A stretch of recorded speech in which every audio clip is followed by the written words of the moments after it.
We are going to call this Board of Trustees, City University of New York Committee on Facilities Planning and Management meeting into order for November 1st, 2010. I'd like to ask if there are any, if you could take a look at your minutes, and after we get a motion and a second, if there are any amendments or discussion, that would be the time. So can I have a motion for approval of the minutes? So moved. Second? Can I have a second? Second. Any discussion, any amendments that the panel would like to? Nope. Hearing none. All those in favor of adopting the minutes to the record? So moved. Oh. Okay. All those in favor of adopting the minutes to the record, say aye. Aye. Any opposed? Abstentions? Okay, thank you. We have 13 items on the policy agenda. The first is Baruch College, North Campus external lighting, to authorize a construction contract on behalf of Baruch College for installing and upgrading external lighting on the northern campus. Apparently, a lot of the lighting is embedded in the sidewalks or the staircases, and as you can imagine, it's not exactly illuminative or very good for security. So there is a proposal for this to be upgraded. Is there anything else you want to add? No, just that this will also enhance the security around Baruch College, so we're really looking forward to getting this project started. May I have a motion to accept this policy agenda? So moved. Second. Any discussion? All those in favor, say aye. Aye. Opposed? Abstentions? Motion carries. You want to go through all of them? Why don't you go through the whole list? Oh, we can do that? Yes. Oh, fantastic. Okay, so now what I'm going to do is I'm just going to read all 13 of them. And then if you have any questions on any of them, jot them down. And then when we do, at the end, we'll do the questions. So the second item on the agenda, Brooklyn College TV studio production facility, to authorize a construction and equipment installation contract on behalf of Brooklyn College for reconstruction of the TV studio production facility in Whitehead Hall. Third policy agenda is the CUNY 5-year capital budget request for fiscal year 2011 to 2012, which I understand is just an amendment, and then the regular 5-year, and then another fiscal year 2015 to 2016. Policy item number 4, renovation of the space right here at 535 East 80th Street to authorize the construction services contract for renovations to floors 3, 5, and 7 on behalf of the CUNY Central Office. Policy number 5, New York City's College of Technology, the Campus Fire Alarm System Amendment, to authorize an amendment to a prior resolution to execute a contract with Johnston Controls, Inc. for installation of a campus fire alarm system at City Tech. The amendment reflects an increase of $450,000 in the original contract amount required for an additional system at NAM Hall.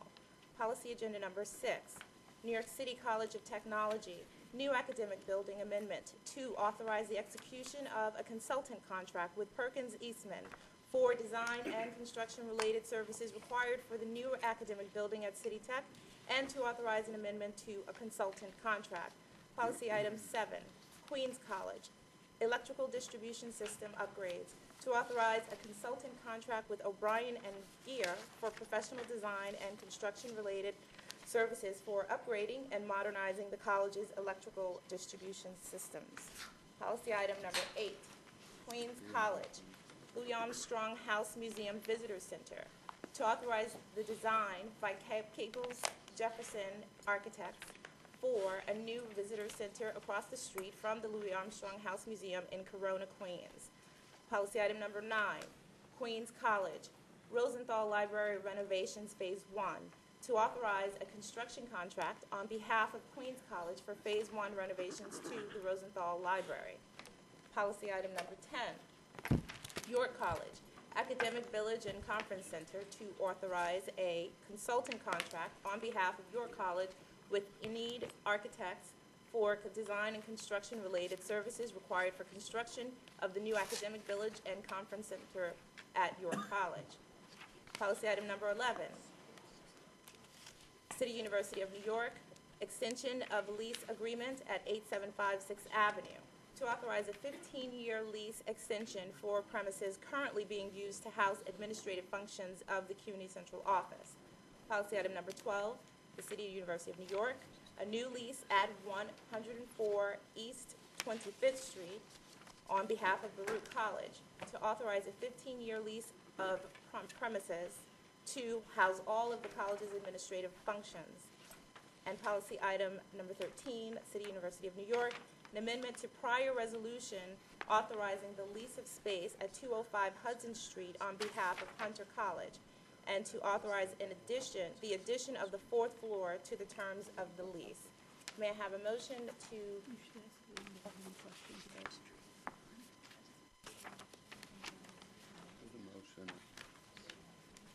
All right, may I have a motion to accept all of the policy items? So moved, Madam Chair. A second? Second. Is there any discussion or any questions on any of these items?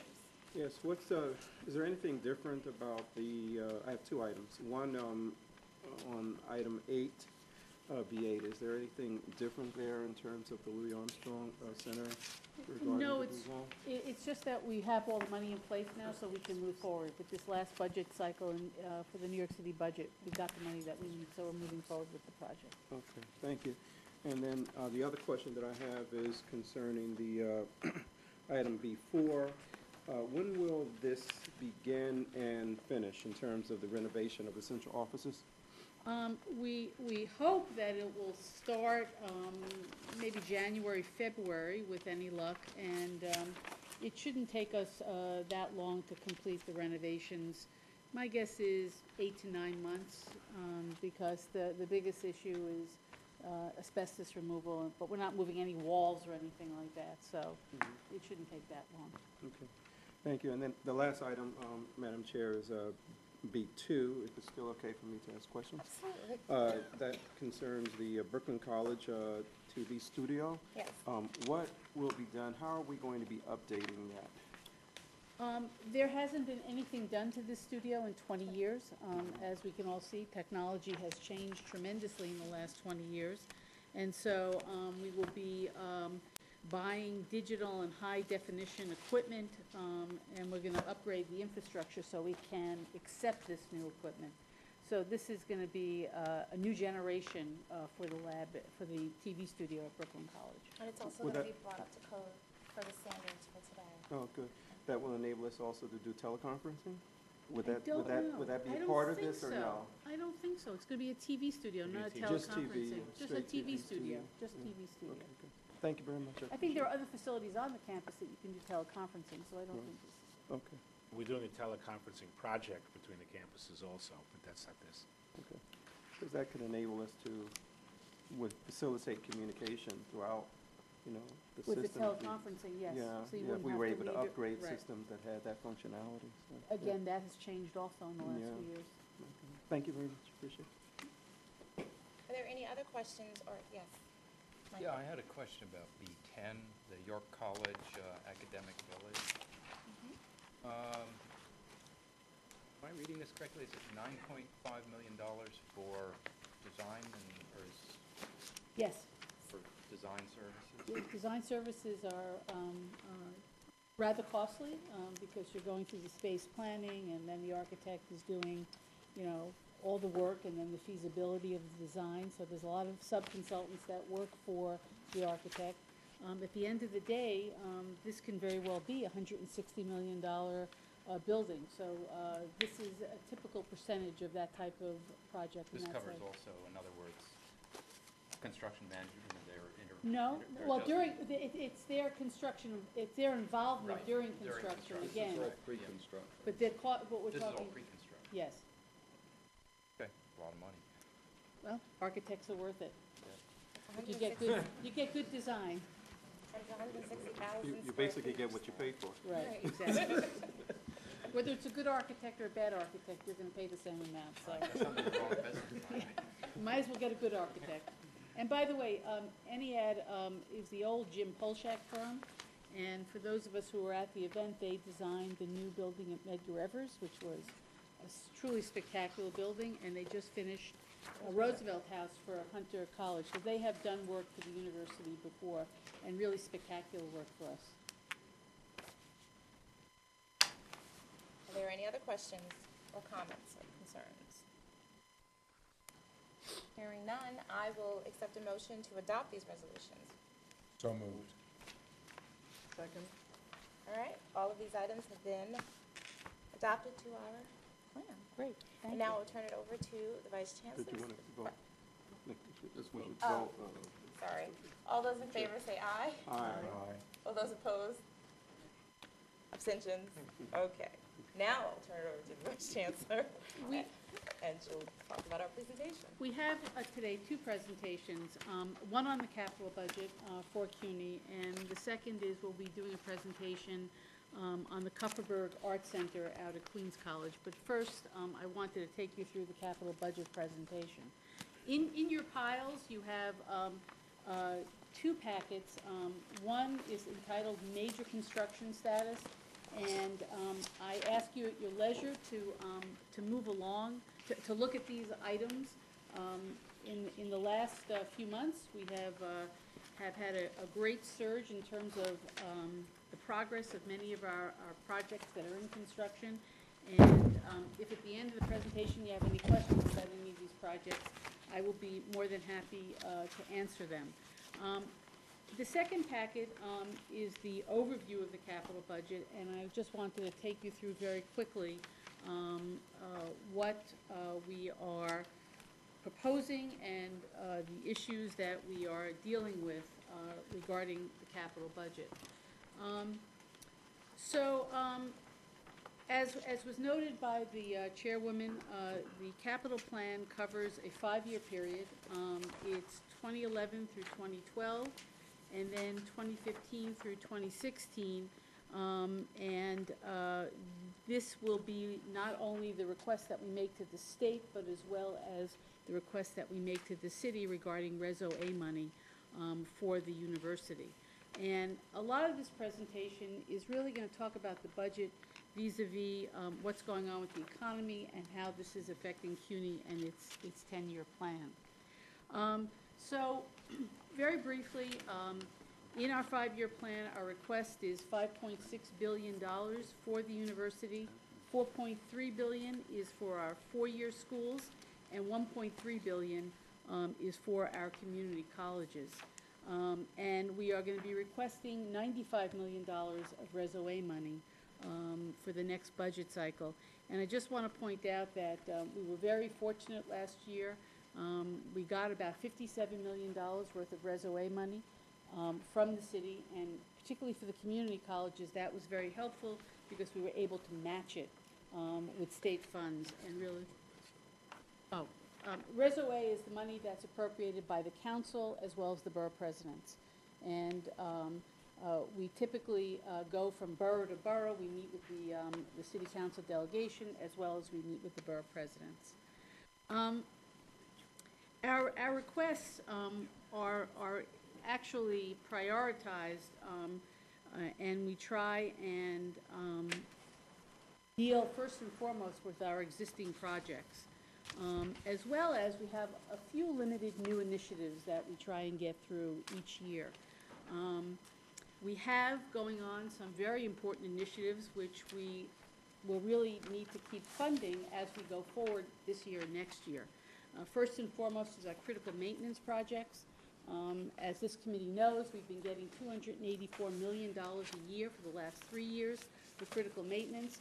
And in truth and fact, we're beginning to spend this money in a wholesale fashion, and I believe on the campuses, they're beginning to see the improvements. There have been a number of other initiatives that we are ongoing and very important to the university.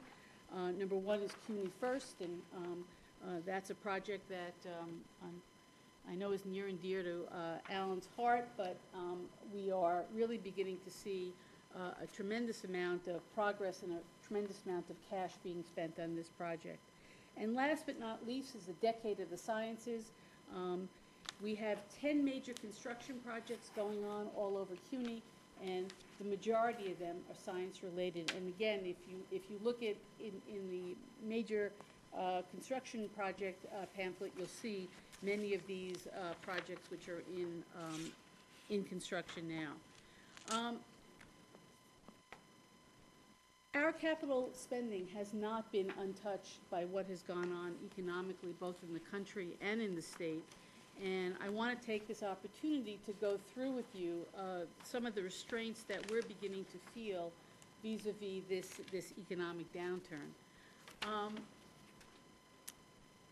If one were to look at CUNY's appropriations, let me just say that we have been very fortunate over the years, and we have well over $4 billion worth of appropriations. And if you would step back and say, well, gee, that's a lot of money, unfortunately, those are just appropriations. That's not hard cash that backs up those appropriations. And that's why over the last few years, we've had to work very closely with DOB regarding the projects that are in construction and the projects that we want to get done going forward, to sort of match up those appropriations with the amount of cash that we would have available to spend on those projects. As I mentioned, we have 10 major projects in construction. Many of these projects have been planned for years, and some of them for decades. If you look at the Medgar Evers project, it was talked about for about 15 years. The cost of most of our projects, the major projects, run anywhere from $65 million to $700 million for the new science complex that we're putting up at City College. And typically our projects are a 2 to 4 year construction period. Many of our buildings are complex, they're science related, and it takes a long time to get these projects in construction and built. So we have a very complex program when you look at it. So what happened? In 2008, the world, the state, the local economy began to deteriorate. CUNY had an unprecedented number of projects in construction, and the state started to constrain CUNY vis-a-vis the cash disbursements that they would make available to us. So that we had to work very closely with both the governor's office and state DOB to make sure that we were aligning ourselves properly with what we needed vis-a-vis what they were prepared to put out in terms of bond financing. And what basically happened is that the state put a cap on the amount of bond proceeds that they were going to make available to CUNY. And that as a result of that, we had to carefully plan our annual spending. And so in addition to those 10 major projects that I've been alluding to and mentioning, we have hundreds of smaller projects that are going on all over the university, and we had to make sure that we had cash available to cover those projects as well. And our spending plan, there are variables that affect our plan. Number one is procurement, whether we get the contracts in place in a timely fashion to fit the fiscal year we're in. The weather affects our spending plan. If we've had a rough winter, it's very hard to get steel up. If you have a particularly cold winter, you can't lay concrete. So there are issues that we have to deal with regarding our construction as well as the weather. Third is our partnership with DASNY. They will sometimes be putting out contracts for bid, not getting the right mix of contractors, and so we have to sort of deal very closely with our DASNY partners, as well as now we need to get, not only is it okay just to have a state appropriation, not only is it okay to have the cash in the spending plan, the state, in order to, I think, get a better control on the capital spending all over the state, started a new process called an 1184 process. So you may have the appropriation, you may have the cash, but you need to go back to the state to get approval to start a project. And this all added time to many of our projects. If you look at fiscal year 2009-2010, which was the previous fiscal year, DOB had an original disbursement for CUNY of $396 million. We had many discussions with them. We said, if you just look at all of our major projects, we're clearly gonna spend more than that. And in the end, they allowed us to increase our disbursement cap and to be able to spend more money.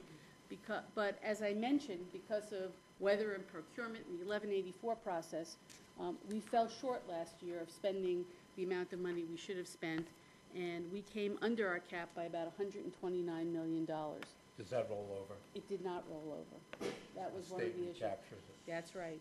The state recaptured. In normal years, in previous years, we maybe could have worked something out with the state, but because they were so hard up for the cash, they did not roll it over.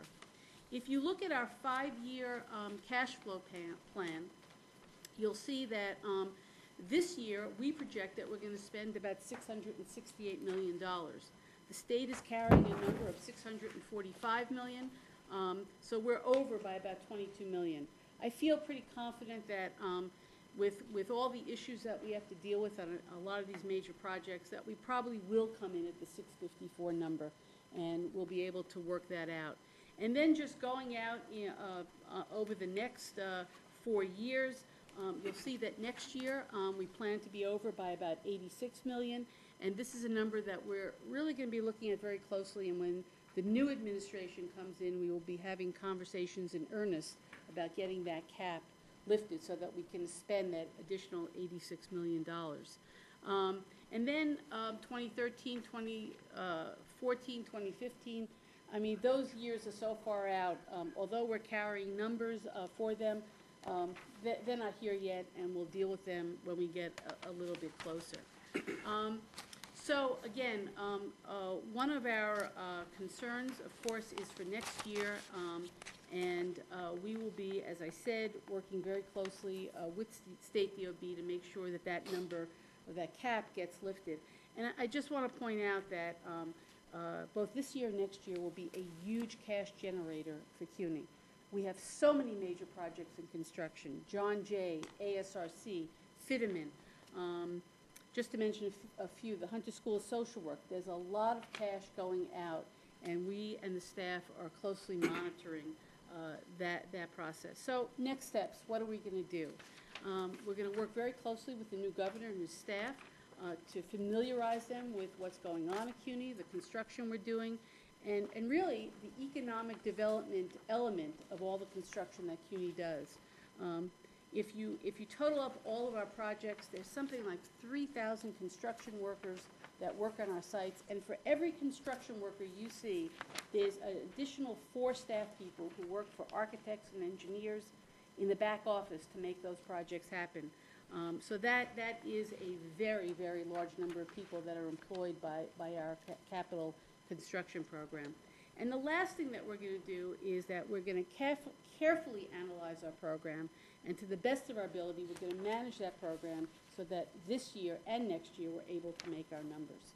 So I thank you for listening, and I'm happy to take any questions. Yeah, I think certainly you and your team ought to be commended for the way you've been managing an extraordinary number of projects and getting the buildings up and running. Yeah, the question that I have is, are there any synergies that we might expect from the standpoint of raw material cost that might help us with our disbursement planning? Well, when you say raw materials, you mean like the steel? Steel, yeah, Well, yeah, you know, concrete the good news is that, you know, steel is in abundance now Yeah. because there isn't a lot of construction going on, Right. and the price has come down. Yeah. Whether that price will hold, I don't know. I mean, there are signals that things are picking up and construction's picking up. So it almost works in a negative situation for us because it's a savings, and you know, it's not that we have more money, but it's associated with that project. I agree with Vice Chairman Berry. This is really a very nice, succinct report, and it plays up what to me as a board member is that we are terribly understated as an economic engine in this economy. That you could state that it's 447 million projected, and have specific projects. It's a big deal. And you said something that elicited a third question I had. My first question, though, is if you come to the disbursements that you have here, it appears as if it's all public money. But if I'm reading the largest major projects correctly, or if my memory serves me, we have been able to successfully penetrate the private sector with public-private partnerships to Hunter School of Social Work. Yes. Did that not, well, I guess what I'm getting at is if that's the case, we perhaps ought to be showing where we are successfully penetrating and bringing private sector investment to our work. And the second thing is you mentioned something that is increasingly important, and I know your staff doesn't have time for this, and you certainly don't want to pay any vampires to do an independent study, but the economic impact of this work, jobs, permanent jobs, construction jobs, is a very, very serious point, and it might be worthwhile, certainly in arguing, which is something I know nothing about with the public officials, as to you're not giving us money, you're making an investment, and it goes way beyond education. And we need to play that up. Maybe we are, I'm sorry. We are. Vice Chancellor, We are. I We are. misspeak, It's- but it's I a- think this P3 thing, I'm sorry, public-private partnerships, which leads me to my last question, and you can just bundle these and answer them all at once. I do believe that the Chancellor did speak about task forces to analyze opportunities and maximizing our assets with P3s, and I'm wondering, Madam Chair, where that stands, whether that's your purview or not. So those are my questions. Let me see if I can answer all three of your questions. Great. The first, with respect to the Hunter School of Social Work, President Rapp was successful in getting a $40 million gift from a deal that we made with the developer that was interested in purchasing the site where the existing School of Social Work now resides. And that $40 million was embedded into the financial plan that was largely capital money, but you're absolutely right, it was a mixture of philanthropic dollars and bonded money from the state of New York. And that shows in our financials. Certainly, when you look at our financial statements, you will see that very, very clearly. No, that I mean, Yeah. I did understand it. I guess what I'm saying is when we're presenting these as projects, it's not all public monies, which is Well, my that key, is, my point, so that we show what we are doing. We understand, if you're pardon the expression, the game of real estate, more than just having our hands out. In fiscal affairs, which follows directly, I'm going to speak at some length about our strategy and some of the themes that we talk about. And one of them has to do with the economic impact of the university. Our thrust is really twofold. One is about keeping this university vibrant, open, and creating value degrees that will then go into the marketplace to support the needs of businesses that are attracted to various parts of the state. And that probably is our biggest economic impact, in that we provide a intelligent and highly skilled workforce, and we've monetized that. And so we'll talk about that a little later. The third piece is about the three working groups that we established over 2.5 years ago in anticipation that we would have an economic downturn. And I addressed the Council of Presidents probably 2.5 to 3 years ago, saying that it was very clear to a number of us that follow financial world issues, certainly as it affects the university and the state of New York overall, that we would need to develop strategies and mechanisms to deal with what I really saw was an impending trough in the economic climate that we're facing, and indeed that happened. I never envisaged that it would be as severe as it has turned out to be. But those working groups are chaired in part by Iris Wanshall, the other by Matt Sapienza, and the third by Rick Schaefer, and overall Alan Dobrin I asked to oversee that. With respect to Iris's working group, the principal purpose here is to be able to monetize our physical assets and see how we could use our physical assets to create value and as a result create dollars that might be able to flow into our operating budget if the need were to arise. So that's one particular area that Iris has been working very strenuously on. And the second is about how we utilize our physical facilities in a much more efficacious way. For example, this building. We own this building. This building is not a great building. We all understand that. It doesn't serve our needs as we need it to help us do our work. One of the things that we might look to do, and we do this occasionally, we always have developers that are interested in buying this asset.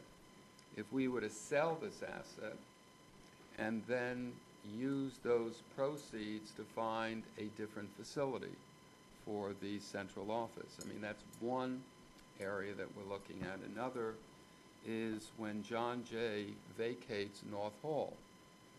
That's a very valuable piece of property, and what we would like to do is to use that piece of property in creative ways, but whatever those creative ways are, it must include working with a developer. Because what a developer does is to dilute the price that we would have to sustain in order to build a facility that would help us. So it's conceivable the central office could move to that site. It's conceivable that the new community college can go there. John Jay will still need a little extra space, even though they're going to have a magnificent new building in about a year and a few months. So the answer is we're looking at every piece of real estate that we have and see how we create value in lots of different ways, whether work with developers, sell the asset, recreate a different asset that would satisfy our needs better.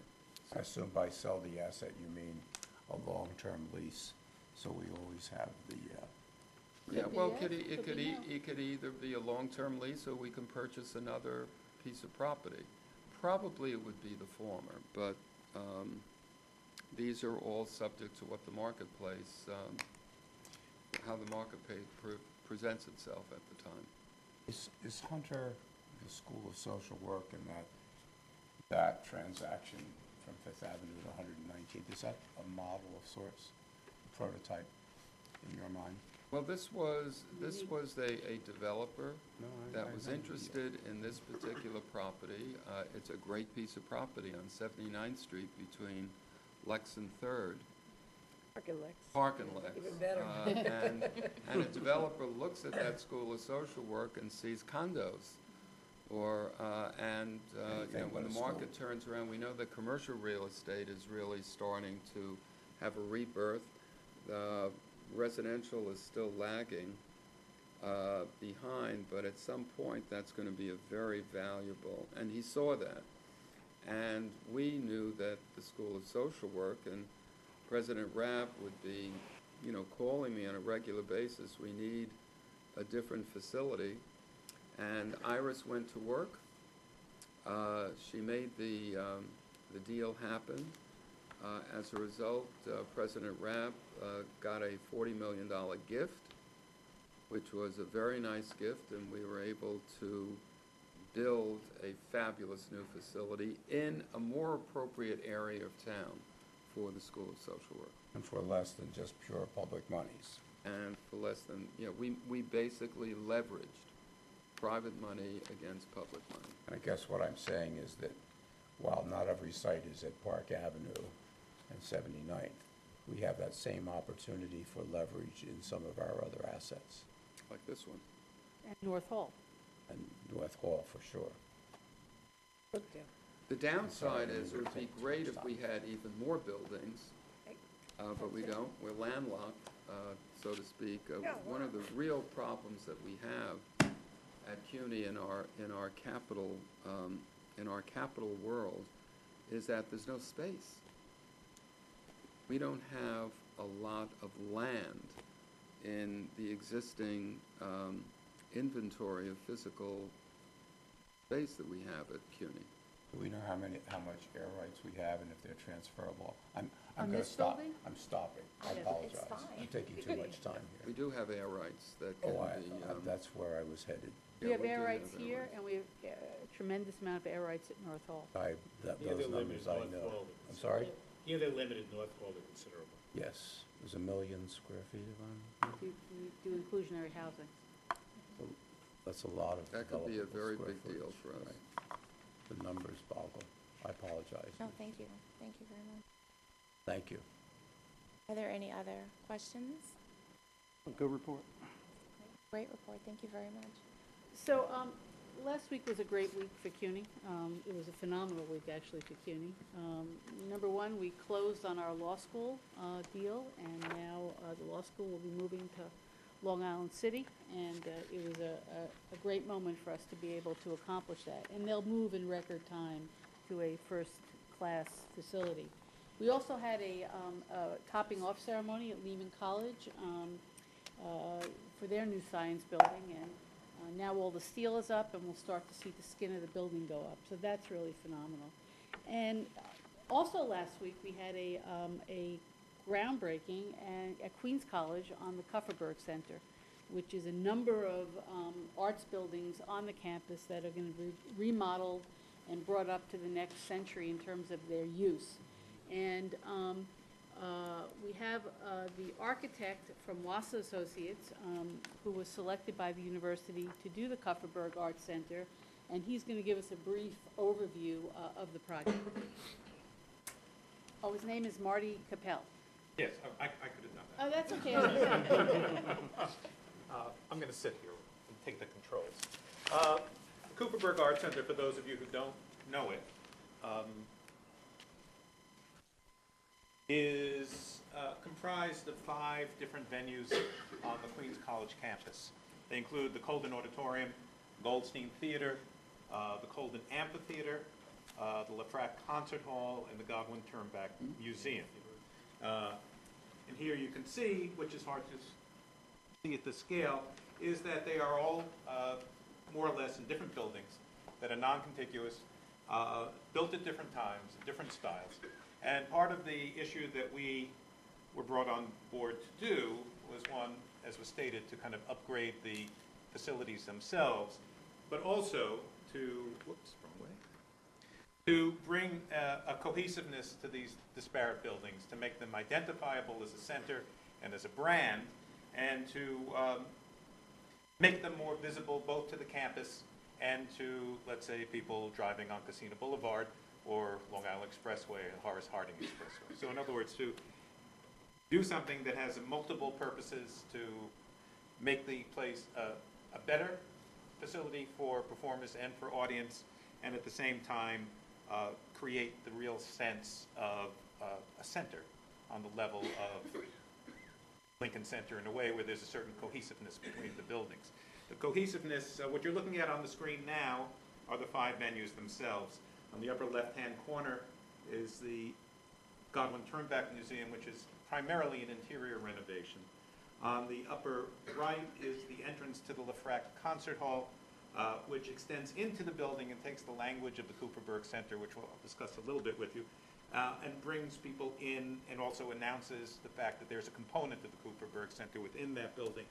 The center image is the Goldstein Theater. You're seeing the new lobby piece, which is going to be a part of the audience experience. Lower left is the Coldin Auditorium, which also will be bigger, larger, more comfortable, and more visible. And on the right, the Coldin Amphitheater. There's a palette of materials, which has to do with painted metal panels, with wood panels, with glass and openness and lighting that will go through all of the new pieces of the facility. Coldin Auditorium, the major thrust of that, if you look at this picture, which is the existing condition of the lobby, where lobby facilities are cramped. This is a very large auditorium, and particularly the men's and women's rooms are insufficient. One of the major things will be taken care of in this renovation, particularly the women's room. So in our renovation, the theater lobby is extended. As you can see, it's kind of poking out on the top of the building. A box office is being built that'll be available and accessible from the outside. So the building can be closed and the box office still be open. And the general upgrade of the finishes in the lobby, as well as a major upgrade to the toilets, largely increasing their capacity, particularly in the women's room. These are pictures of the existing condition, showing a very kind of, I mean, it's a very big building, but it's a rather low building. And when you look at it from the Long Island Expressway, or even at the bottom of the stairs coming up from Reeves Avenue, it's sometimes difficult to see that the building is there at all. That is going to be changed by the scaling up of the entry, which will also create more space within. So what you're looking at here in the upper left is a view of the lobby itself. To the right is the new box office, which extends both exterior and interior. And on the left, once again, is the enlarged, more visible entry, which is also kind of sums up the whole vocabulary of the Kupferberg Center. The Goldstein Theater, likewise, is going to be upgraded. The lobby will be increased in size. You'll see the existing lobby here is rather cramped. And you'll also see in the upper left-hand corner a flight of stairs, which means that the facility as it currently is built is not handicap accessible.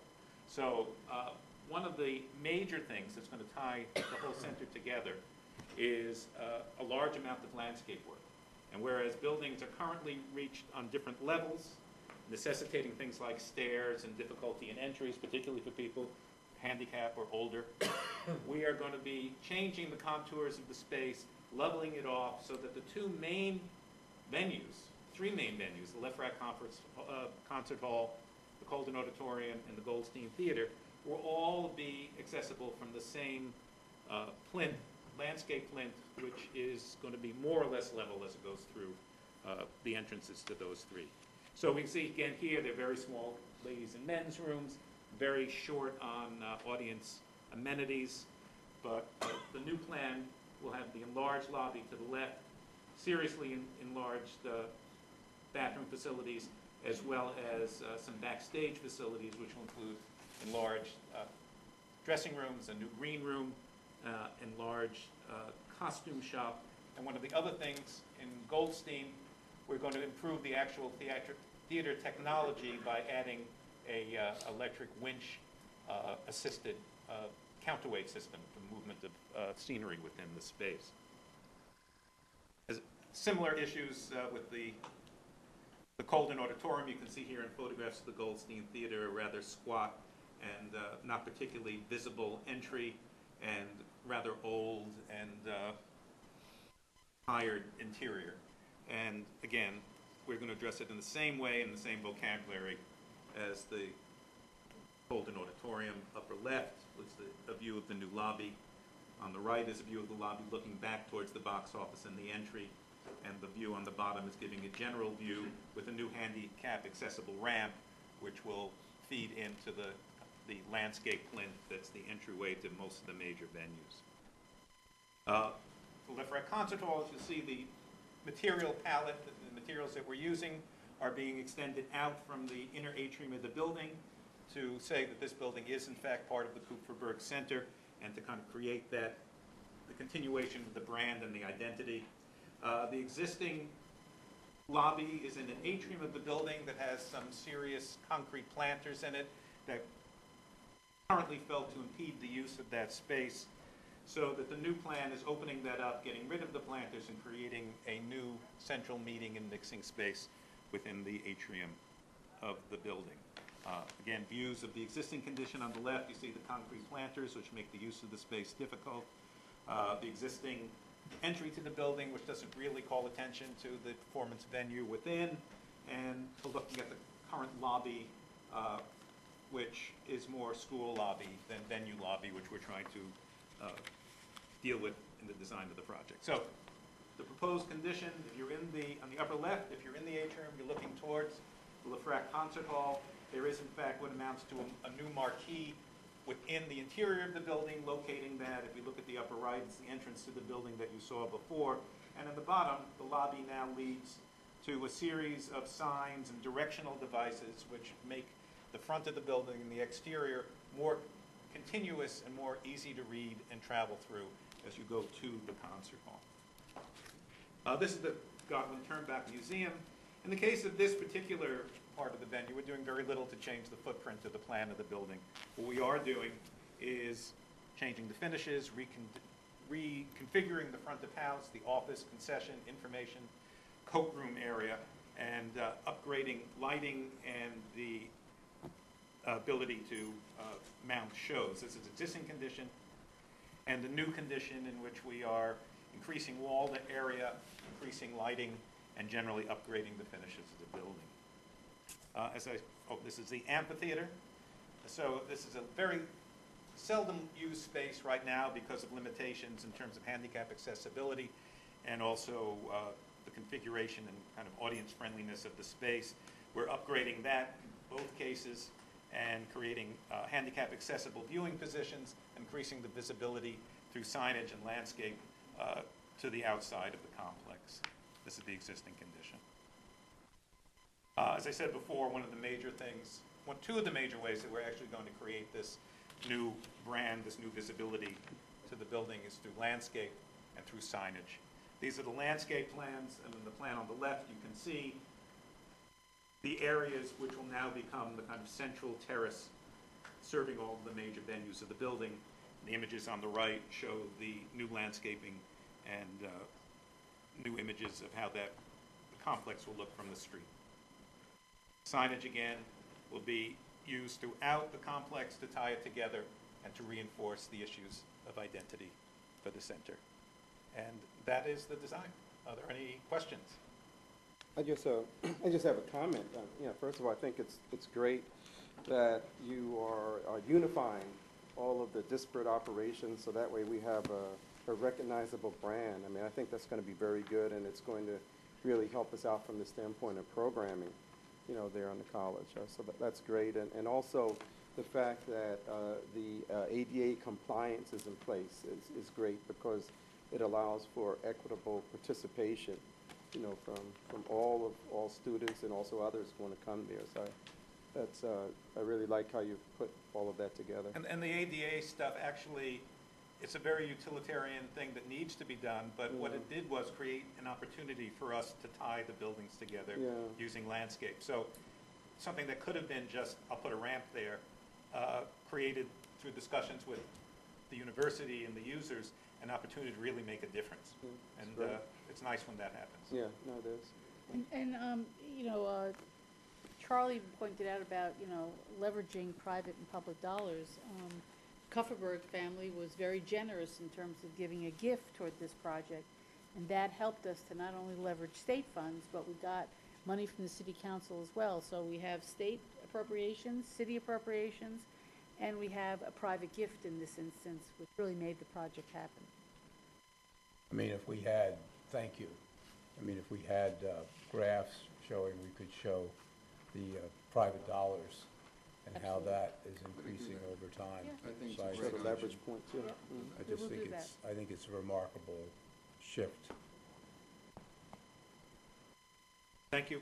Thank you you. for the Thank you opportunity. very much. All right. That concludes our meeting. May I have a motion to adjourn? So move, Madam Chair. Meeting adjourned. Didn't we have another presentation?